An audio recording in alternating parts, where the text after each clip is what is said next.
Sa puso ng Tehran, pinag-uusapan ang mahigit 100 eroplanong umatake sa kabisera ng Iran at mahigit 250 bomba. Kasama rin ang unang pagbagsak ng Iranian jet fighter ng isang Israeli F-35, isang natatanging pangyayari sa kasaysayan. At habang nangyayari iyon, patuloy na pinalalaganap ng Iran ang apoy sa buong rehiyon.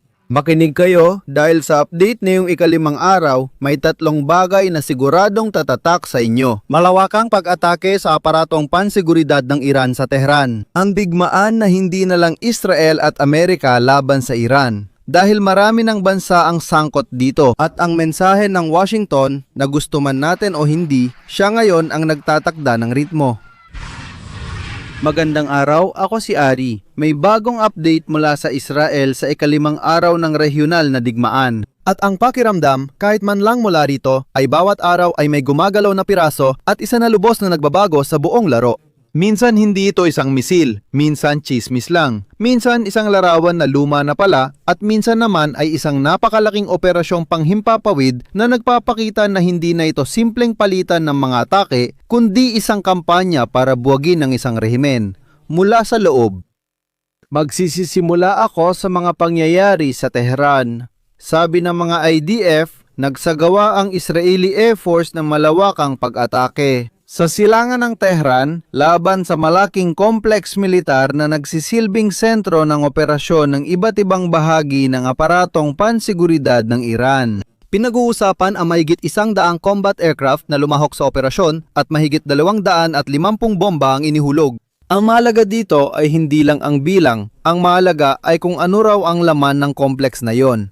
Mga himpilan, mga general at tauhan ng Islamic Revolutionary Guard Corps, Quds Force, Direksyon ng Intelihensya, ang Basij, mga unit ng cyber at mga espesyal na puwersa ng panloob na seguridad. At pati na rin ang unit na namamahala sa pagsupil ng mga protesta. Kung naririnig mo ang listang ito at hindi mo ito maintindihan, hayaan mong ipaliwanag ko ito sa iyo ng simple. Ang tinatawag sa daglat na IRGC, ang Revolutionary Guard. Hindi ito ang karaniwang hukbo ng Iran, ito ang pinaka-ideolohikal, pinaka-politikal at pinaka-maimpluwensiyang estruktura ng rehimen. At sa loob niyan, ang puwersang Quds ang braso na umikilo sa labas, na siyang namamahala ng mga network, alyansa at operasyon sa iba't ibang larangan. Ang Basij naman ay yung bahagi ng paramilitar na madalas gamitin para sa panloob na kontrol, ibig sabihin sa mga protesta, pagsuway at pagbabantay. Ibig sabihin, yung inatake ngayon ayon sa ulat ay hindi basta-bastang base, kundi bahagi ng utak ng seguridad ng rehimen. Isinalarawan ng isang commander ng base panghimpapawid ng Israel na ilang segundo bago ihulog ang bomba, tumingin siya sa paligid mula sa kanyang eroplanong pandigma at nakita ang 12-dosenang eroplano na halos walang kalaban, nagbabagsak ng tonelada-toneladang munisyon at winawasak ang mga target. Narito ang susi na madalas di napapansin. Kapag gumagana ang pwersang panghimpapawid na may ganyang dami ng eroplano at kalayaan, hindi lang ito pag-atake, kundi pagpapatibay ng kanilang kapangyarihan sa himpapawid. At sa isang makabagong digmaan, kapag kontrolado mo ang himpapawid, masasabi mo ba kung gaano katagal ang labanan? At mahalaga ito dahil sa mga ganitong uri ng digmaan. Ang usapin ng pamumuno, lampas pa sa mga tsismis na maaring kumalat, sa mga sabi-sabi ay bahagi talaga ng estratehiya. Maraming hindi tiyak na balita tungkol sa anak ni Khamenei, Mojtaba Khamenei. May mga ulat noong ika-2 araw ng digmaan na nagsasabing napatay si Mojtaba sa mga unang pag-atake noong Sabado. Ako ang nagbahagi sa inyo ng balitang yon na nakumpirma noong Linggo. Gayunpaman, kaninang umaga, iba't ibang mga media ang nagsabing nakaligtas siya sa mga pag-atake at handa na siyang maging susunod na pinakamataas na pinuno ng rehimen ng Iran. Ang ikinukuwento ko sa inyo ay based sa mga ulat na nagsimulang kumalat kaninang umaga. Dito, sa Israel at sa rehiyon. Pero dito, na nagiging magulo ang lahat, ilang oras lang ang nakalipas bago ko simulan ang pagre-record ng video na ito, nagsimulang kumalat ang mga tsismis na siya raw ay napatay ngayong hapon. Ilang oras pa lang ang nakalilipas. Sa huling magkasanib na pag-atake ng Israel at Estados Unidos. Ang masasabi ko lang dito ng responsable ay sa puntong ito, gumagalaw pa lang tayo sa pagitan ng mga ulat, tsismis at magkakaibang bersyon. At yon pa lang ay marami nang sinasabi. Dahil kapag ang isang rehimen ay pumasok sa blackout ng impormasyon o sa digmaan na magkakaibang bersyon, ibig sabihin ay tinamaan na sila o magulo na sila o pareho.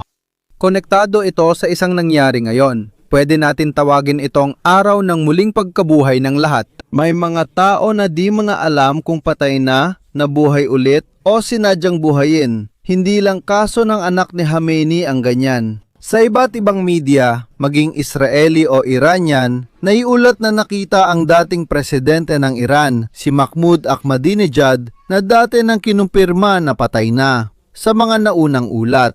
Ayon sa ulat, nakita raw siya ngayong araw ng Miyerkules sa libing ng isa sa kanyang mga bodyguard na napatay sa isang pag-atake. Pero syempre, nag-imbestiga ako at nalaman ko na ang mga di-umani larawan ni Ahmadinejad na kumakalat sa internet ay isang lumang video pala. Noong ika-28 ng Enero sa isang libing at seremonya ng paglilibing na may kaugnayan sa ina ni Sayyid Hassan Musavi. Pero bago ako magsimula, gusto kong ibahagi ang kwento ng botelyang ito na labis akong namangha at dapat ninyong malaman. Ang botelyang ito ay may dalang isang hindi kapanipaniwalang kwento na ngayon lang narinig. Nasa loob nito ang lupa mula sa Temple Mount sa Jerusalem na sinagip ng mga arkeologo matapos libu-libong taon ng kasaysayan itong maitapon bilang durog na bato. Ito ang pagkakataon natin na pigilan ang kasaysayan na maglaho. Simula ng taon na may personal na koneksyon sa Jerusalem. I-click ang link sa bio or iscan ang code para sa espesyal na alok. Ngayon, ini-post daw sa isang Instagram account noong ika-15 Pebrero. Ibig sabihin, hindi totoo na nakita siyang buhay. Ang balitang ito ngayon ay isa lamang sa mga maling impormasyon, kaya mag-ingat tayo. Hindi ko sinasabi na patay na siya o kilala nila siya o kabaliktaran, na buhay pa siya. Gusto ko lang ipakita sa inyo ang mga pagkakaiba-iba sa mga balitang lumalabas sa media. Habang nararanasan natin ang digmaan ng direkta, dapat nating tiyakin na tama ang impormasyong natatanggap natin. Bakit ito mahalaga? Dahil sa digmaan, ang maling impormasyon ay hindi lang basta dagdag o aksidente, isa itong sandata. Kapag nanood ka ng lumang video na akala mo kasalukuyang nangyayari, magbabago ang pananaw mo sa labanan. Kaya kapag nabasa mong lumitaw si ganitong tao o nakumpirma ang pagkamatay ni ganito, huminga muna, maghintay, i-check ang iba't ibang sources at huwag agad magpadala sa emosyon sa pag-share na parang iyon na ang totoo. Siguraduhin nating tama ang impormasyon. Balik tayo sa usaping militar. Bukod sa Tehran, may naiulat na yung araw na isang tiyak na target. Sa Isfahan, pinag-uusapan ang isang pasilidad na ginagamit ng rehimen para sa pag-iimbak, paggawa at pagpapalipad ng mga ballistic missile, kabilang na ang mga kilalang missile na GAT. Sa Isfahan, kanlurang Iran. Simple lang. Kung gusto mong bawasan ang kakayahan nilang magpalipad ng missile, hindi lang ang launcher ang inaatake, pati ang lohistika. Kung saan ito iniimbak, kung saan ginagawa, kung saan inihahanda. Dahil kung walang lohistika, simple lang, hindi mapapalipad ang missile. At heto pa ang isa pang detalye na paulit-ulit na nangyayari bilang isang pattern. Simula nang magsimula ang kampanyang ito. Sinasabing gumamit na ng mahigit 5,000 munisyon ang Israeli Air Force mula simula ng operasyon. Tanging Israel lang at malinaw na patuloy nilang pinagtitibay ang kanilang kalamangan sa himpapawid, lalo na sa Tehran. Kasabay nito, naiulat din ang isang makasaysayang bagay lalo na sa simbolismo sa himpapawid. Unang beses sa kasaysayan, isang Israeli F-35I Air Force jet ang nakapagpatumba ng Iranian Yak-130 na eroplano na gawa sa Russia sa himpapawid ng Tehran. Ang Yak-130 ay advanced na training eroplano na maaari ring gamitin bilang magaan na attack aircraft. Hindi man ito ang pinakamahusay na fighter jet, pero eroplanong may piloto pa rin ito. Nang bumagsak ito sa himpapawid ng kabisera ng Iran, malinaw ang mensahe, hindi lang sa lupa, kundi pati sa himpapawid ng Iran, nakikipaglaban at nananalo ang Israel. At ngayon, papasok tayo sa bahagi ng Estados Unidos dahil ngayon hindi lang nagsalita ang Estados Unidos, nagpakita rin sila at sa digmaan, ito ang ipinakita ng Central Command ng Estados Unidos. Mga larawan ng pag-deploy at pagpapalipad ng mga bagong missile na may tumpak na pag-atake na kilala bilang PRSM laban sa mga target sa Iran. Ipinapakita ito bilang unang pagsabak ng sistemang ito sa labanan. Ang misil na ito, para gawing simple, ay isang ebolusyon ng mga lumang ATACMS, inilulunsad mula sa mga plataporma tulad ng HIMARS at dinisenyo upang tamaan ang mga target sa malalayong distansya ng may mataas na katumpakan. At higit pa, habang nangyayari yon, naitala ang mga larawan ng pagkawasak ng korbeta o ng barkong Iranian na Iris Dena ng isang submarino ng Estados Unidos. Sinasabing nasa 80 marinero ng Iran ang namatay. Bukod pa rito, iniulat na ang mga puwersa ng Estados Unidos ay umatake o nagpalubog ng mahigit 20 barkong Iranian. At kagabi, nadagdag sa listahan ang maalamat na barkong pandigma ng klase Soleimani. Pinag-uusapan natin na sa loob ng 5 araw ay nilubog nila ang halos 20% ng Iranian fleet na tinatayang nasa 100 unit at itong 20 ito ang pinakamalalaki sa Persian fleet. Tingnan mo ito ng objektibo. Kapag nababawasan ang pagpapakawalan ng missile at drone, tinatamaan ang infrastruktura, nilulubog ang mga barko at ginagamit ang bagong armas. Ang mensahe ay hindi lang na inaatake namin sila, ang mensahe ay winawasak talaga namin sila. Dito pumapasok ang pagkakataon na ang labanan ay mabilis mauwi sa operatibong pagbagsak. Sa kabilang banda, dahil sa ngayon ang Iran, sa kabila ng lahat ng mga atakeng natanggap nila, ay patuloy pa ring umaatake ng matindi. Pero gaano katagal niya kayang panatilihin ng ganung bilis? Iyan ang tunay na tanong. Gusto kong marinig ang opinyon ninyo sa digmaan, kaya pakilagay ang iniisip ninyo sa mga komento. Interesado akong basahin ang mga pananaw ninyo. Dahil nasa iba-ibang bansa kayo, mas naunawaan natin ang realidad base sa karanasan ng bawat isa sa kanilang lugar. At lahat ng ito, kaya naman, ay nag-uugnay sa atin sa mensahe ni General Dan Kane, ang hepe ng Joint Chiefs of Staff ng Amerika. Ayon sa kanyang pahayag, ang bilang ng mga inilunsad na ballistic missile ng Iran ay bumaba ng 86% kumpara noong unang araw ng labanan. At sa loob lamang ng huling 24 na oras, bumaba pa ito ng karagdagang 23%. Sinabi rin niya na ang bilang ng mga inilunsad na eksplosibong drone ng Iran ay bumaba ng 73% kumpara sa mga unang araw ng operasyon. Hanggang dito, mukhang humihina ang Iran. Pero hindi natin dapat balewalain kahit mahina na, patuloy pa rin silang nagtatangkang magbukas ng higit pang labanan. Sa ika-5 araw ng digmaan na ito, iniulat na naglunsad ang Iran ng 17 sunod-sunod na pag-atake sa buong reyon laban sa 14 na iba't ibang bansa mula nang magsimula ang digmaan. Ngayong araw ng Sabado, hindi na yon isang simpleng pagganti. Yon ay isang tangka na gawing panrehiyon ang labanan. Napilitin ang maraming bansa na makisangkot kahit para sa sariling depensa lamang.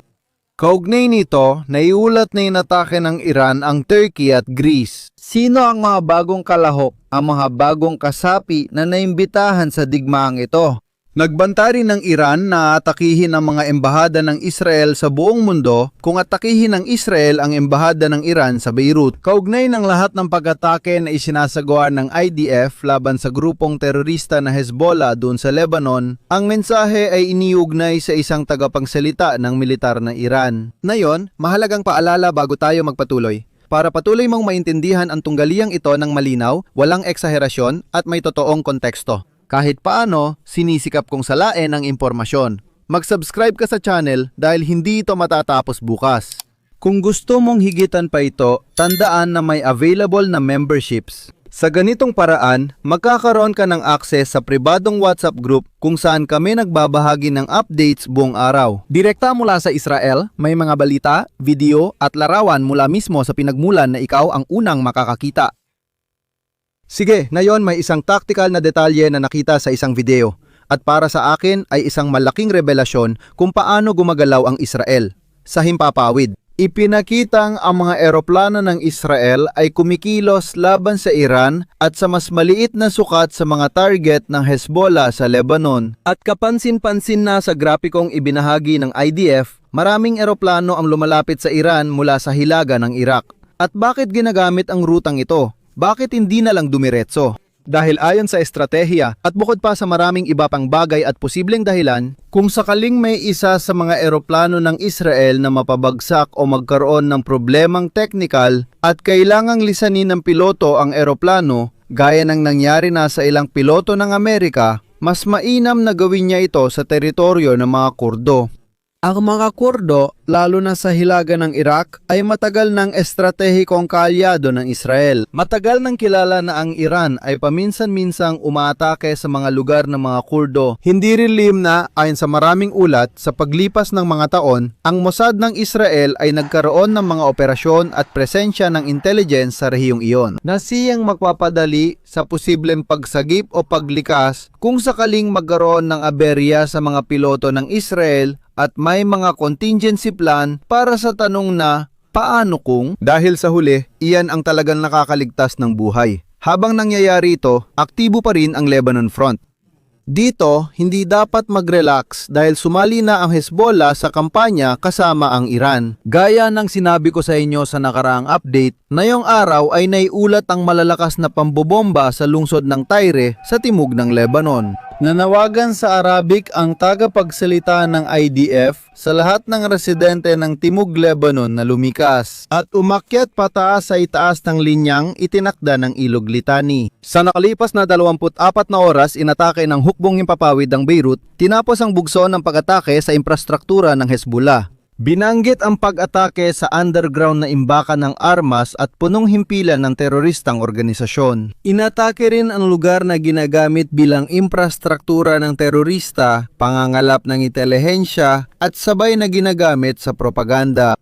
Paulit-ulit na dapat banggitin na bago ang mga pag-atake, may mga hakbang na ginawa para mabawasan ang panganib sa sibilyan, tulad ng maagang babala, paggamit ng precision weapons at aerial surveillance. Madalas magpadala ng polyeto ang Israel mula sa impapawid sa ganitong mga kaso para mabigyan ng oras ang mga sibilyan na lumikas mula sa mga lugar na tatamaan ng pag-atake ng Israel. Malinaw ang ipinahayag na posisyon. Kumilos ang Israel ng matatag laban sa desisyon ng Hezbollah na sumali sa kampanya sa ilalim ng proteksyon ng rehimen ng Iran. Hindi papayag ang mapinsala ang mamamayan ng Israel. Inaasahang magsisimula ngayon ang malawakang kampanya ng hukbong sandatahan ng Israel sa lupa sa Lebanon gamit ang mga tangke at impanterya na magdadala sa atin sa isang digmaan na iba sa kasalukuyang nararanasan natin. Ngayon, sa lahat ng ito na ating nararanasan, may isang tanong na madalas itanong ng marami. Paano naaabot ang antas ng katumpakan para alisin ang isang personalidad tulad ni Khamenei? Bueno, dahil ng sinabi ko sa inyo sa nakaraang video, ilang araw na lang at makikita na natin ang mga detalye, malalaman na natin ang lahat ng mga bagay na nagdala sa pag-aalis na ito.